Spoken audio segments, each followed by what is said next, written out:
houve um colapso do governo na Holanda. Bem, por que isso importa? É por uma série de motivos que impactam profundamente a geopolítica global. A Holanda teve um colapso do seu governo, um dos partidos que estava na coalizão governamental saiu de lá e a gente vai passar por detalhes do caso a seguir. Mas isso acontece num momento crítico para a Europa. Até 9 de julho, negociações de tarifas com Trump. Depois, dias 24 e 25, como a gente adiantava no início do programa, negociações, melhor dizendo, a cúpula da OTAN. Uma cúpula que pode definir se a meta de investimento de defesa dos países envolvidos no bloco, uma aliança fundamental para a defesa dos países envolvidos e para a configuração do tabuleiro geopolítico global. Essa cúpula pode definir se eles vão saltar da recomendação de 2% do PIB gastos para a defesa para 3,5%, ou indo ainda para até 5%, um número que parece estratosférico comparado ao gasto atual, mas foi dito necessário pelo presidente americano Donald Trump. Ele que vai estar presente, vai ser a primeira cúpula da OTAN com ele participando presencialmente nesse novo mandato. Um cenário onde ainda há a questão da pressão quanto ao que acontece entre Ucrânia e Rússia. A Holanda, que só terá novas eleições em outubro, vai enfrentar tudo isso com um governo interino. Vamos aos detalhes do caso então. A gente vai entender o colapso do governo da Holanda, o que isso implica para a segurança europeia e para as negociações de tarifas com o governo de Donald Trump. Mais ainda, o que isso diz a respeito de uma onda quanto à imigração na Europa e de uma ascensão de partidos direitistas no continente. O que aconteceu então? O homem que vocês estão vendo agora a meu lado é Geert Wilders. Geert Wilders. Ele é o líder do Partido pela Liberdade, o PVV, da Holanda. Ele, um sujeito reconhecido por uma postura muito firme anti-imigração, às vezes criticado por preconceito quanto a populações islâmicas, retirou o apoio da coalizão governamental no início da semana. Ele acusou o governo do premier Dick Schoof de falhar em proteger o povo holandês. Explicando, é um governo parlamentarista que vem na base do parlamento, são 150 cadeiras e esse parlamento era controlado por essa coalizão. O PVV era o maior partido, 37 cadeiras, ele estava numa coalizão com outros partidos. Partido Popular pela Liberdade e Democracia, 24 cadeiras, o Novo Contrato Social, NSC, 20 cadeiras e o Movimento Camponês Cidadão, 7 cadeiras. O partido de Wilders é frequentemente comparado com o Vox na Espanha, frequentemente comparado com o Chega em Portugal, AfD na Alemanha, por aí vai. O partido rotulado de direita ou aspas, extrema-direita. O partido que tem uma postura mais firme quanto à questão migratória. E esse é o seu líder, do Partido pela Liberdade, novamente, Geert Wilders, o homem que você está na tela. Esse foi o partido que, tendo mais cadeiras, maior representação entre os 4 no parlamento, se retirou e isso causou um colapso no governo, então, do premier Schoof. Sem uma maioria estável, o premier fica impedido de fazer propostas orçamentárias, iniciativas legislativas, outras medidas. A situação basicamente se tornaria insustentável. Por que ele saiu?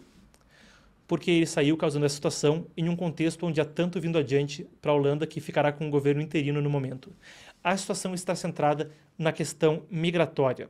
Basicamente, o partido de Wilders, o PVV, propunha uma legislação com 10 medidas a mais num mega pacote. Vinha vindo um mega pacote com a questão migratória, o partido dele propunha 10 medidas a mais e ele queria que isso fosse basicamente aprovado com a coalizão governamental a toque de caixa, sem um longo processo de aprovação, abrindo para debates no parlamento.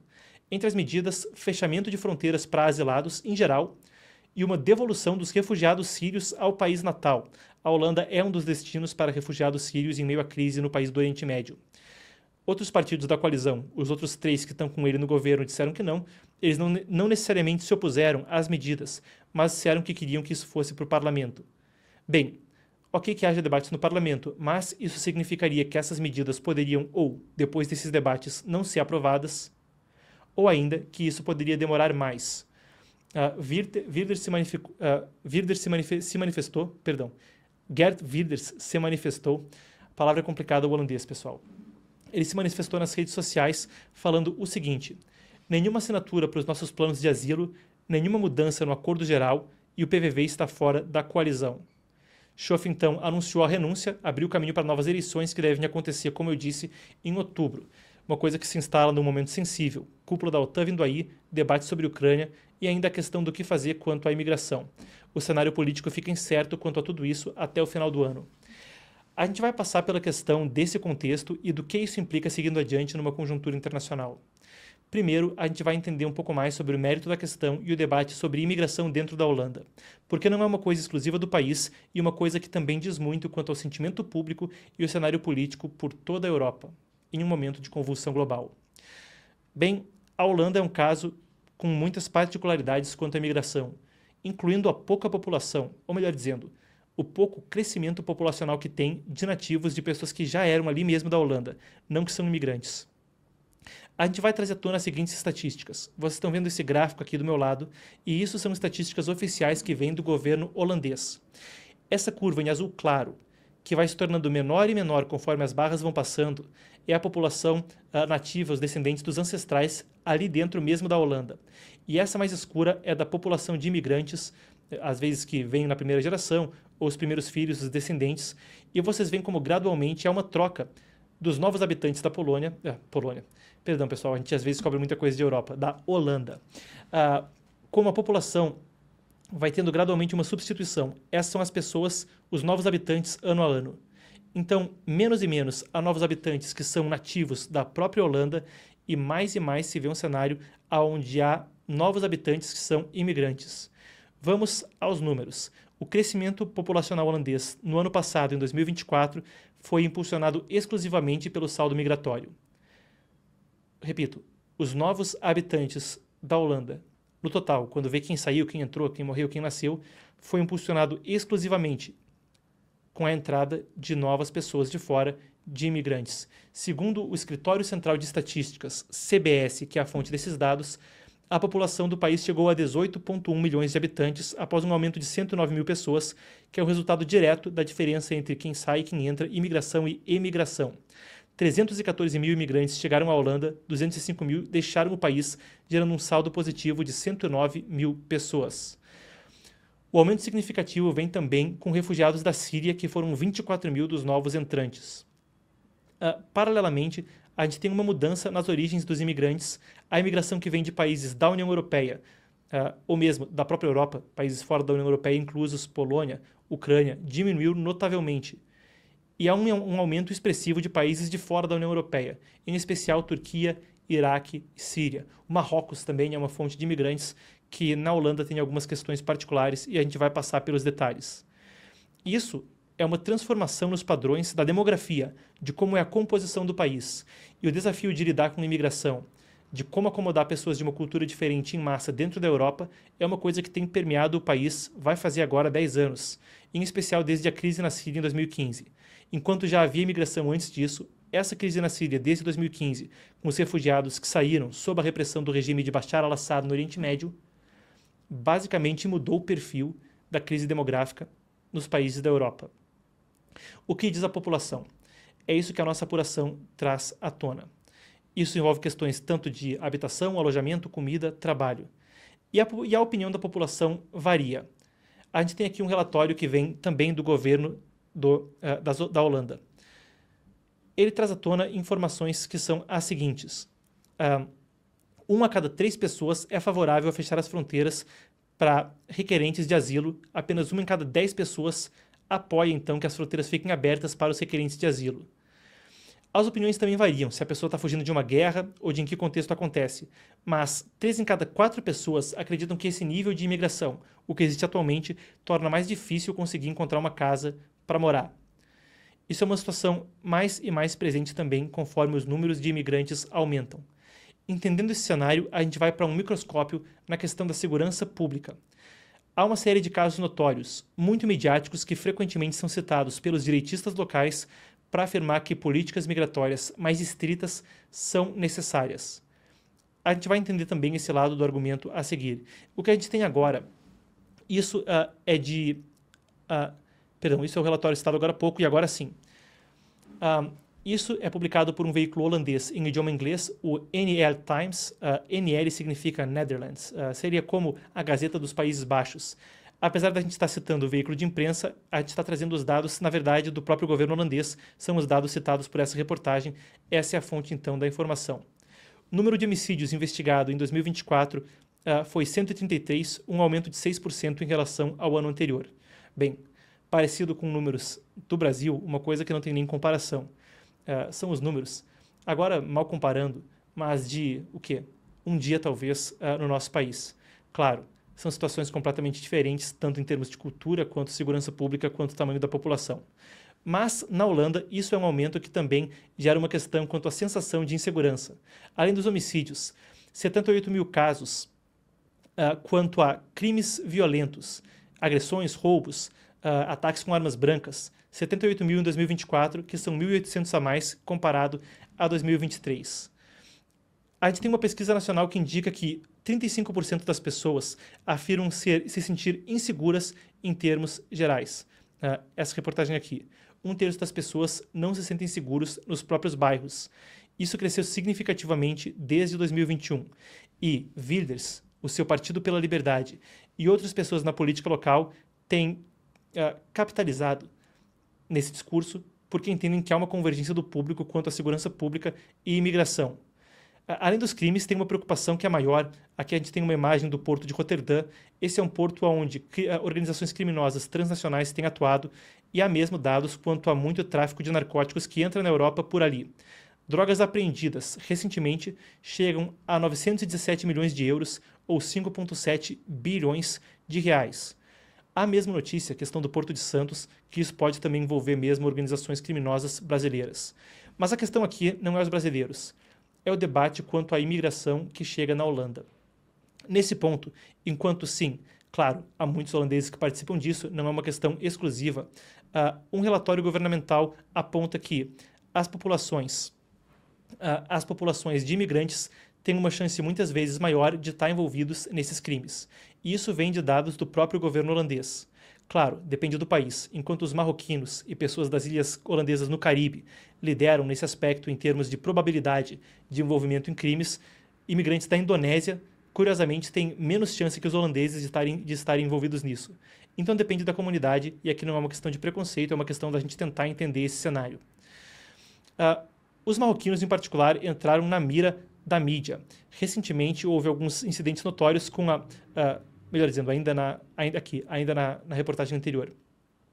Houve incidentes notórios envolvendo a mocromáfia. Mocromáfia. Esse é um termo, uma gíria, para designar a máfia que vem do Marrocos. Os membros têm sido ligados a alguns dos mais chocantes casos de violência no país. Isso inclui não só o tráfico em larga escala no porto de Roterdã, que é um dos maiores do mundo, um dos principais da Europa, mas também assassinatos violentos contra jornalistas que buscam investigar a atuação da máfia no país. Novamente, esse relatório governamental mostra que alguns grupos de imigrantes têm uma tendência maior à criminalidade, e no caso dos marroquinos e de pessoas que vêm do Caribe, isso é mais pronunciado. Esse é o cenário, então, e aquilo que está por trás da retórica da direita local e da saída de Wilders pelo governo. Trazendo o outro lado do argumento e os debates que vêm da oposição para que você também tenha essa perspectiva para formar a própria opinião ou só monitorar o caso, Wilders é acusado de promover um discurso extremista, xenófobo e preconceituoso, o que alimentaria, segundo os críticos, discriminação contra minorias, principalmente da comunidade islâmica. Mark Rutte, que agora é o chefe da OTAN e foi primeiro-ministro antes de Schöpf e da atual coalizão que envolve Wilders, disse que ele quer dividir a sociedade com um discurso de ódio. Uma questão importante também, vendo isso de uma perspectiva distanciada, é que, enquanto pode haver uma discussão se é xenófobo ou não, se deve-se ou não receber uma determinada comunidade no país, uma coisa é certa. Com a curva demográfica que a gente está vendo da Holanda, quão poucos filhos os holandeses têm em termos gerais, vai ser necessário para manter a economia rodando que mais imigrantes venham. O debate no parlamento holandês é que tipo de imigrantes e vindos de onde, com qual qualificação, refugiados, asilados ou o que quer que seja. Então, de forma distanciada, economicamente, é uma coisa que vai ter que acontecer. Não uma questão de ser, mas de como. Qualquer mudança no perfil demográfico da Holanda, para que a economia continuasse sendo tocada como está agora, sem a necessidade de imigrantes, seria uma coisa de longo prazo. Muito bem, essa é a situação. Abrindo o escopo, isso não é uma exclusividade da Holanda. Ao lado, isso é uma pesquisa da organização YouGov. Essa publicação rastreia em 7 países da Europa uma série de questões de opinião, entre elas qual o sentimento quanto à imigração ilegal. E essa pesquisa, publicada há só 2 meses atrás, mostra que esse debate é mais amplo e afeta a Europa como um todo. Você que tem acompanhado essa cobertura aqui no canal e está bem informado a respeito do assunto, sabe como isso permeia toda a política do continente. Quanto a se esquerdistas mudam a forma como atuam, quanto a como direitistas configuram o discurso, quanto a se é possível uma guinada da Europa como um todo em outra direção, tudo isso passa muito pela pauta migratória. Essa pesquisa ajuda a gente a entender o escopo que a gente descreveu agora na Holanda de uma forma mais abrangente. Ela mostra que, dos 7 ou D7 dos principais países da Europa Ocidental, a maioria das nações disse que houve imigração demais nos últimos 10 anos. A gente falou da crise da Síria acontecendo nesses últimos 10 anos, e isso foi uma imensa fonte de refugiados entrando na Europa.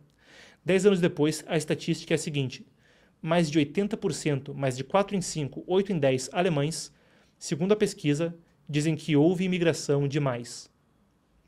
O dado é parecido na Espanha, quase 80%. Quando a gente começa a descer dessa lista o país que tem a visão mais favorável à questão migratória seria a Dinamarca, mas ainda assim mais de metade da população diz que foi demais nos últimos 10 anos.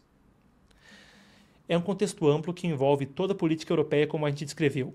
E ainda, falando de política europeia e desse contexto mais amplo, isso envolve um desafio quanto à defesa, quanto ao que acontece na Ucrânia, quanto a como se relacionar com os Estados Unidos, o Mercosul e comércio.